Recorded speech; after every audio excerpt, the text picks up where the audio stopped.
Le Mundo conoce a Fiódor Dostoyevski como una de las mentes literarias más grandes de la historia. Pero su vida fue una novela en sí misma, llena de sufrimiento, redención y una comprensión íntima del alma humana. Sus historias penetran en las profundidades de la moralidad, la justicia y las batallas silenciosas que se libran en la mente. Pero, ¿de dónde venía su perspicacia inquietante? No se aprendió en las aulas, ni se extrajo de los libros. Fue tallada en él por los filos afilados de la tragedia, la pérdida y las crueles manos del destino. Antes de escribir sobre los tormentos de la condición humana, los vivió, y cada momento de su sufrimiento se convirtió en tinta en una página, inmortalizado en historias que aún resuenan hoy. Nacido en 1821, la infancia de Dostoyevski no fue el comienzo feliz de un prodigio literario. Su padre, un hombre estricto y severo, trabajaba como médico en un hospital rodeado de enfermos y moribundos. Dostoyevski creció en este ambiente, presenciando el sufrimiento de primera mano. La calidez de su madre equilibraba la frialdad de su entorno, pero incluso eso fue temporal. La tuberculosis se la llevó cuando él era solo un niño, dejando un vacío que nada podía llenar. Poco después, su padre murió en circunstancias misteriosas. Algunos dicen que fue asesinado por sus propios siervos. Los rumores de ese acto brutal deben haberlo perseguido, alimentando su obsesión por el crimen, el castigo y la frágil línea entre el bien y el mal. Con ambos padres desaparecidos, Dostoyevski fue enviado a una escuela de ingeniería militar, un futuro dictado por la necesidad más que por la pasión. Pero su mente estaba inquieta, llena de voces que anhelaban ser escritas. Devoró literatura, especialmente las obras de Pushkin, Shakespeare y Goethe. Estas no eran solo historias para él, eran pruebas de que las palabras podían moldear la realidad, de que un libro podía revelar más sobre el alma humana que cualquier conferencia. Cuando finalmente dejó el ejército, se sumergió de lleno en la escritura. Su primera novela, Pobres Gentes, fue un éxito instantáneo. Los críticos lo aclamaron como una estrella literaria en ascenso, y por un momento pareció que había encontrado su lugar en el mundo. Pero el éxito, como pronto aprendería, es tan efímero como la felicidad. Sus siguientes obras no recibieron la misma admiración. Las puertas que una vez se abrieron tan fácilmente, ahora se cerraban, y los aplausos se desvanecían en el silencio. Cayó en la ruina financiera, luchando por sobrevivir en una sociedad que ya había avanzado. La desesperación lo llevó a los brazos de un grupo intelectual radical. Mentes jóvenes ansiosas por desafiar la autoridad, desmantelar el sistema y construir un nuevo mundo utópico. Fue un momento emocionante, lleno de reuniones secretas y revoluciones susurradas. Pero en Rusia, la desobediencia tenía consecuencias.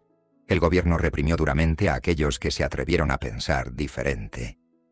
Dostoyevski fue arrestado, arrastrado desde su hogar y arrojado a una celda sin saber qué le esperaba. Luego llegó el día que lo cambiaría para siempre. Él y sus compañeros de prisión fueron alineados frente a un pelotón de fusilamiento, el frío acero de los rifles apuntando a sus corazones. Solo tenía momentos para vivir. Su mente debió de correr, aferrándose a los bordes de su historia inconclusa. Se dieron las órdenes y los soldados apuntaron, y entonces, en el último segundo, resonó una voz. Había llegado un indulto real. La ejecución era una farsa, un tormento psicológico cruel diseñado para romper sus espíritus. Pero Dostoyevski no se rompió. Renació. Ese momento, parado al borde de la muerte, mirando al abismo, dejó una cicatriz indeleble en su alma. El hombre que había estado ante las armas murió ese día, pero en su lugar emergió un nuevo Dostoyevski, uno que comprendía la fragilidad de la vida de una manera que pocos podrían. Su castigo estaba lejos de terminar. En lugar de la muerte, fue condenado a 4 años en un campo de trabajos forzados en Siberia, un lugar donde los hombres eran despojados de todo, incluida su humanidad. En el frío amargo, entre asesinos y ladrones, Trabajó, sufrió y escuchó. Vio las formas más crudas de la naturaleza humana, la desesperación, la crueldad, los raros destellos de bondad. Se dio cuenta de que el sufrimiento no era solo una maldición. Era un maestro. Expuso las verdades más profundas sobre las personas, sobre sus deseos y temores. Lo soportó todo, y cuando finalmente emergió, ya no era el joven escritor idealista que había sido una vez. Había visto la oscuridad dentro del hombre, y ahora escribiría sobre ello. Su regreso a la sociedad fue difícil. Había perdido años de cambios, y su lugar en el mundo literario era incierto. Pero tenía algo que nadie más tenía: una perspectiva forjada en el sufrimiento. Sus historias adoptaron una nueva voz, llena de dolor, sabiduría y brutal honestidad.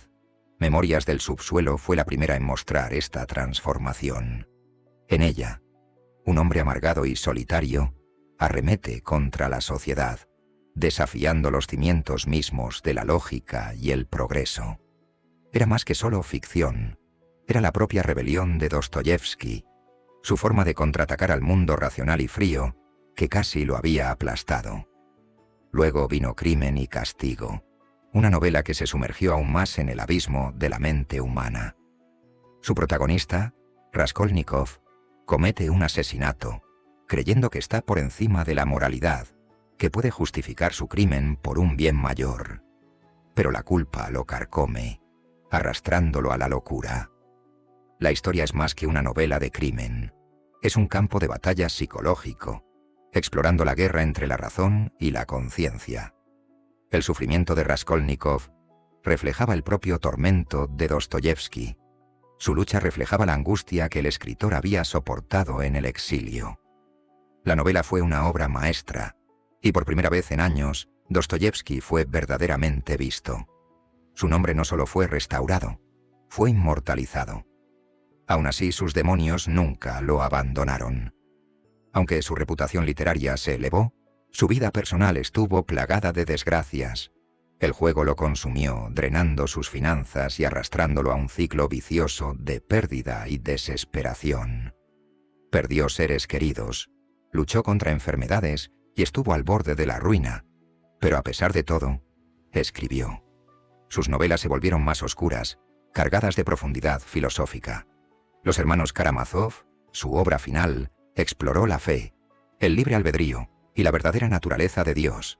Fue su declaración definitiva, la culminación de todo lo que había visto, sentido y sufrido. Y aunque no vivió para ver su impacto completo, se convirtió en una de las obras más reverenciadas de la historia de la literatura. La vida de Dostoyevski fue un paradoja. Un hombre que conocía íntimamente la desesperación, pero que aún creía en la redención. Sus historias estaban llenas de sufrimiento, pero nunca sin un tenue destello de esperanza. Incluso mientras miraba al abismo, nunca se rindió completamente. Su legado no son solo sus libros, sino las preguntas que dejan atrás. ¿Qué significa ser humano? ¿Podemos escapar del peso de nuestras elecciones? ¿Estamos condenados a sufrir? ¿O el sufrimiento nos lleva a algo más grande? Estos no son solo los temas de sus novelas, son los ecos de su propia vida. Y mientras las personas sigan buscando significado en el caos de la existencia, su voz nunca desaparecerá. A pesar de sus luchas, Dostoyevski no era un hombre que se rindiera fácilmente. Ya había sobrevivido a la muerte, al exilio y a la desgracia. Pero la batalla dentro de su propia mente era algo de lo que nunca pudo escapar realmente. La oscuridad que lo había seguido desde Siberia se aferraba a él, susurrando dudas, instándolo hacia la autodestrucción. Buscó escapar en el juego, convencido de que un giro más de la rueda, una última mano de cartas, resolvería sus problemas financieros. Pero cuanto más perseguía la suerte, más se le escapaba entre los dedos. Lo perdió todo: dinero, posesiones, incluso su dignidad. Fue otro cruel giro del destino, otro recordatorio de que la vida, no importa cuán brillante sea la mente detrás de ella, es implacable. El caos de su adicción al juego casi lo destruye. Hubo noches en las que no tenía dinero para comida, días en los que los acreedores golpeaban a su puerta.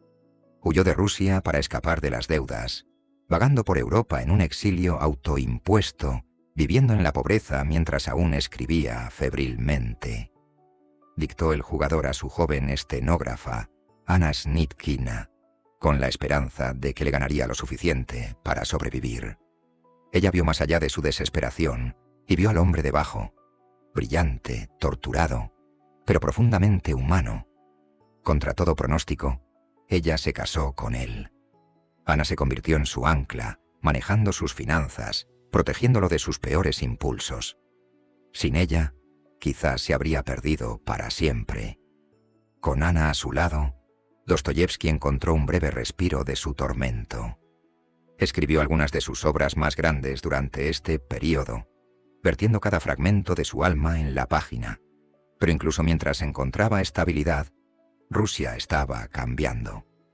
Nuevas filosofías amenazaban con desmantelar todo lo que él creía. El auge del socialismo y el ateísmo, el rechazo de la fe, la búsqueda ciega del progreso. Estas ideas lo perturbaban. Había visto de primera mano lo que sucedía cuando los hombres abandonaban su brújula moral. Había sufrido bajo el peso de la razón desenfrenada. Había visto cómo el racionalismo justificaba la crueldad. Sus novelas se convirtieron en su advertencia al mundo. El progreso sin moralidad era un camino peligroso, y aquellos que lo recorrían eventualmente caerían. Su obra más grande, Los hermanos Karamazov, encarnaba esta advertencia. No era solo una novela, era un campo de batalla filosófico. En ella expuso sus temores más profundos. Un mundo donde se descartaba la fe, donde los hombres jugaban a ser dioses, donde la búsqueda del poder eclipsaba la compasión. Los personajes luchaban con preguntas que lo habían atormentado toda su vida. ¿Había justicia en el sufrimiento? ¿Existía Dios? ¿O el hombre estaba verdaderamente solo? ¿Podría encontrarse la redención? ¿O algunos pecados eran demasiado grandes para ser perdonados? Esta novela fue su obra maestra final, su último intento de dar sentido al caos que había soportado. A medida que Dostoyevski se acercaba al final de su vida, finalmente fue reconocido como uno de los más grandes escritores de Rusia. Multitudes se reunían para escucharlo hablar, para honrar al hombre que alguna vez fue condenado como traidor. Había sobrevivido a sus enemigos, desafiado su destino y cimentado su legado. Pero incluso en el triunfo, su cuerpo le fallaba.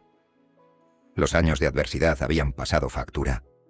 Padecía una enfermedad pulmonar crónica, y cada respiración era una lucha. Sin embargo, continuó escribiendo, pensando, buscando significado. Su mente nunca se detuvo, incluso mientras su cuerpo lo traicionaba. Era como si supiera que su tiempo se estaba agotando y tuviera que dejar algo duradero. En una fría mañana de invierno de 1881, Fyodor Dostoyevski yacía en la cama, rodeado de su familia. Su respiración era superficial, sus ojos pesados por el agotamiento. Pidió la Biblia y le pidió a Ana que le leyera. Sabía que este era el final, pero no había pánico, ni miedo, solo aceptación. Había vivido más sufrimiento del que la mayoría podría imaginar. Había caminado por la delgada línea entre el genio y la locura. Había estado ante la muerte y le habían dado una segunda oportunidad. Y ahora, esa oportunidad había llegado a su momento final. Con su familia a su lado, cerró los ojos por última vez. Fyodor Dostoyevski, el hombre que había diseccionado el alma humana con palabras, se había ido. Pero realmente se había ido. Su cuerpo pudo haber perecido, pero su voz no murió con él. Sus libros siguieron siendo leídos, sus ideas debatidas, sus palabras citadas en momentos de crisis. Cada generación que vino después de él encontró algo nuevo en su obra, un reflejo de sus propias luchas, sus propias preguntas, su propia búsqueda de significado. Sus novelas no eran solo reliquias del pasado, eran planos para entender la experiencia humana. Susurraban a aquellos que se sentían perdidos, que luchaban con la moralidad, que cuestionaban su lugar en el universo. Recordaban al mundo que el sufrimiento no era el final de la historia, que, quizás, solo era el comienzo. Los temas que exploraba Dostoyevski siguen siendo inquietantemente relevantes. Todavía luchamos con las mismas preguntas que atormentaban a sus personajes. ¿Somos verdaderamente libres? ¿O estamos atrapados por nuestros propios deseos? ¿Existe la moralidad sin fe? ¿O es solo una ilusión que creamos para consolarnos? ¿Buscamos la felicidad? ¿O nos atrae el sufrimiento porque nos hace sentir vivos? Estos no son solo los dilemas de la Rusia del siglo XIX. Son los dilemas de la humanidad misma. Y por eso su obra perdura. Habla de algo atemporal, algo primordial, algo que todos sentimos pero luchamos por articular. Si Dostoyevski estuviera vivo hoy, ¿qué diría? ¿Reconocería el mundo? ¿O vería los mismos patrones repitiéndose, las mismas ilusiones vestidas con nueva ropa? La tecnología ha avanzado, pero la naturaleza humana sigue siendo la misma. Todavía cometemos crímenes y luchamos con la culpa. Todavía buscamos poder y justificamos nuestros pecados en nombre del progreso. Todavía soñamos con utopías y despertamos en distopías de nuestra propia creación. Sus advertencias, una vez ignoradas, todavía resuenan a través del tiempo.